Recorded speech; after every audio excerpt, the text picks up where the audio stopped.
that has become essential to walking around in the equestrian wasteland is armor. Armor, like other types of clothing, is something that you wear when you don't want to walk around naked all day.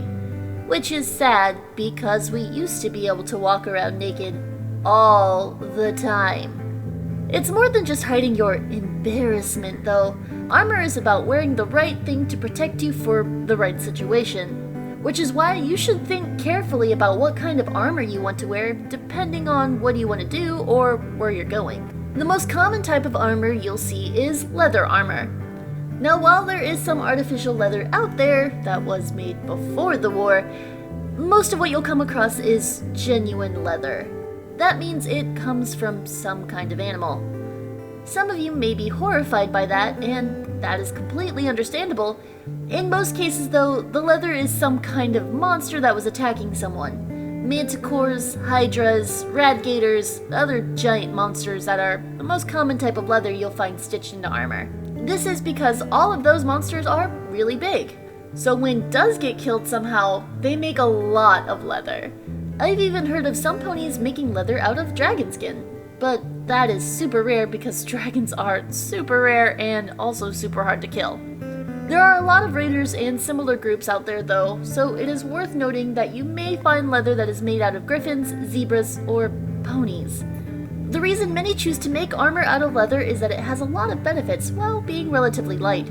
Leather armor is like wearing a second skin, so if you take a tumble down a hill or have to climb through some broken wreckage, the armor will take all of the scrapes and scratches rather than you. That way, you won't have to cut yourself on some metal and need a tetanus shot. Leather armor is also very good at absorbing energy. The most obvious example is that you could take quite a few shots from a laser rifle or plasma rifle before burning through.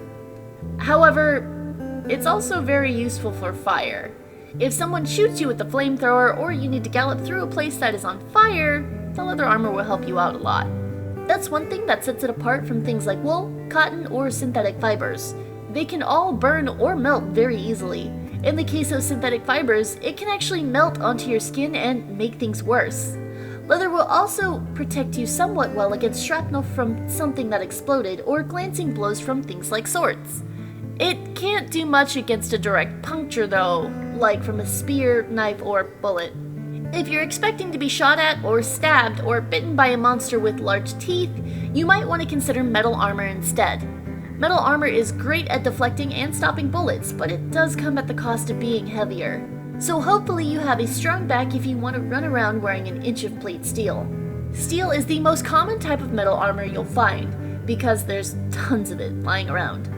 Most buildings built within 200 years before the Great War had steel framework inside them. Most of those buildings are now blown to pieces, so there's a lot of strong, high-quality steel to salvage, melt down, and shape into whatever you might need.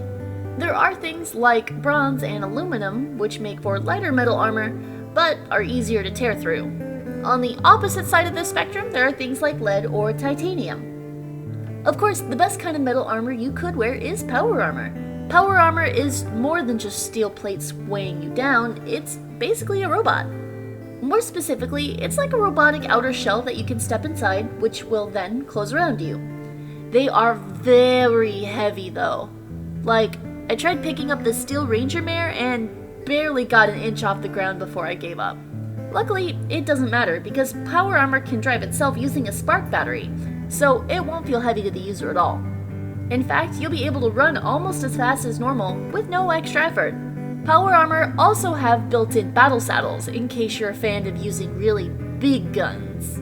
They have all the advantages of metal armor and leather and plastics and other stuff because they're made of a bunch of different pieces and layers.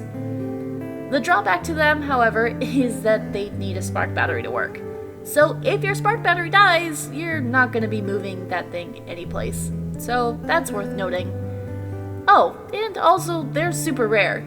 For the most part, the only ponies that wear them are Steel Ranger groups.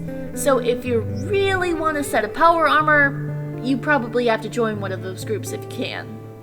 Of course, you might just end up finding a dead one too.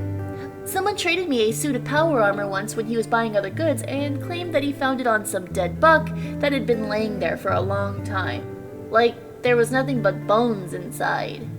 I sort of believed him because the armor did have this thick layer of grime on the outside, like it had been sitting in the mud or something for a while. I also found that if you focus really hard on the visor, you're able to see out of it properly. If you have a lazy eye or something, it might be hard to wear the helmet. Most sets of armor don't have slots for wings, and I much prefer flying to busting holes into walls with a robo-suit. There are other types of armor out there, some made of plastic or polymers, and some even with enchanted spells. Really, just like trying out a new gun you haven't used before, it might be worth trying out armor you aren't familiar with. And by try, I mean put the armor on a mannequin before shooting it or setting it on fire. It's all about being safe. You might be surprised by what you find. Some armor made by other creatures can be quite unique as well. I know griffins have developed their own types and styles over the years that work for them. Another thing to remember is make sure you're comfortable wearing it. If you pick something so bulky that it's hard to move around in, or too heavy, or pinches in weird places, then try to find something else. It wouldn't do you any good if your armor distracted you from a gunfight or slowed you down from making an escape. As I mentioned before in the clothing chapter, don't be afraid to personalize it. Let your personality shine through with your own style.